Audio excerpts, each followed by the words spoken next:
Welcome to Transforming Your Life Through Storytelling. The following story is called 1,000 Marbles and its source is unknown. I hope you enjoy the story.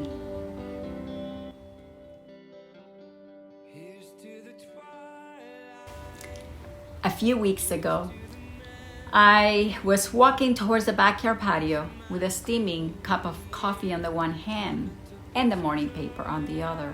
What began as a typical Saturday turned into one of those lessons that life hands you from time to time.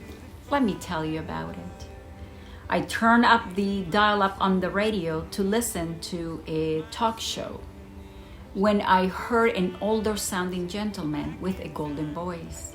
He was telling whoever he was talking to something about 1,000 marbles. I was intrigued, so I decided to listen to what he had to say. "Well, Tom," said the radio host. Sorry, I have to make a different voice. "It sure sounds like you're busy with your job. It's a shame you have to be away from your family so much. Hard to believe that a young man should have to work 70 hours a week to just make ends meet. It's too bad you missed your daughter's dance recital." The host continued. "Let me tell you something, Tom, something that has helped me to keep a good perspective on my life's priorities. You see," said the radio host, "I sat down one day to do a little arithmetic. The average person lives to be 75 years old. Yes, I know, some live less, some live longer, but on average, folks live to be 75 years. I then multiplied 75 times 52 weeks in the year, and he gave me 3,900, which is the number of Saturdays the average person has in their entire lifetime. Now, stick with me, Tom. I'm getting to the important part. It took me until I was 55 to think about this in any detail." The host went on. "And by that time, I realized that I had lived over 2,800 of those Saturdays. So I got thinking that if I lived to 75, I only had 1,000 of those Saturdays left to enjoy.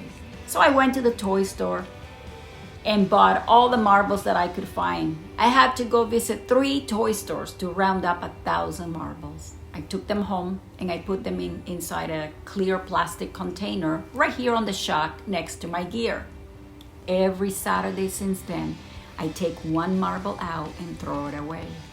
I found that watching the marbles diminish, it helped me focus on what is really important in life. There is nothing like watching your time here on earth dissipate to get you thinking in the right perspective.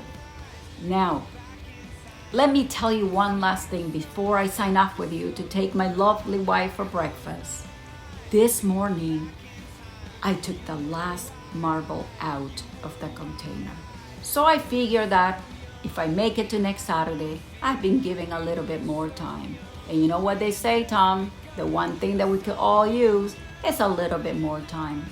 It was nice to meet you, Tom, and I hope that you spend more time with your family." You could have heard a pin dropped on that radio when the gentleman signed off. I guess he gave us all plenty to think about. I had planned to work that morning. Instead, I went upstairs and woke my wife up with a kiss. "Come on, hon, I'm taking you and the kids for breakfast." Suddenly, spending the day catching up on work didn't seem as important. "What brought this on?" she said with a smile. "Oh, nothing. It's just that it's been a while since we spent our Saturday together with the kids. And by the way, hon, will it be okay if we stop by a store on our way out?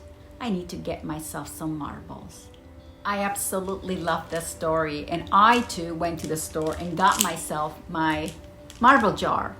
And I did my own calculation, and assuming the 75-year lifespan, which I'm hoping to beat, it shows that I've already lived 2,652 of those wonderful Saturdays. Wow, scary, because it shows that I only have 1,248 left. Brutal, don't you think? It puts things in perspective. But the point of the story is not to scare you, but to wake you into living life to the fullest. Be grateful for every day that you are given, because it is a true gift. So I hope that you too will go to the store and get yourself your marble jar. Take one marble out every Saturday and make sure to make it count. I'm recording this video on a Saturday, so I am taking my marble out. My wish for you is that you get to the end of your marbles and that you have many more wonderful Saturdays beyond that point to celebrate life with your family and your children, and in profound gratitude, knowing that every Saturday beyond that point signifies living on borrowed time. I'll see you on the next episode of Transforming Your Life Through Storytelling.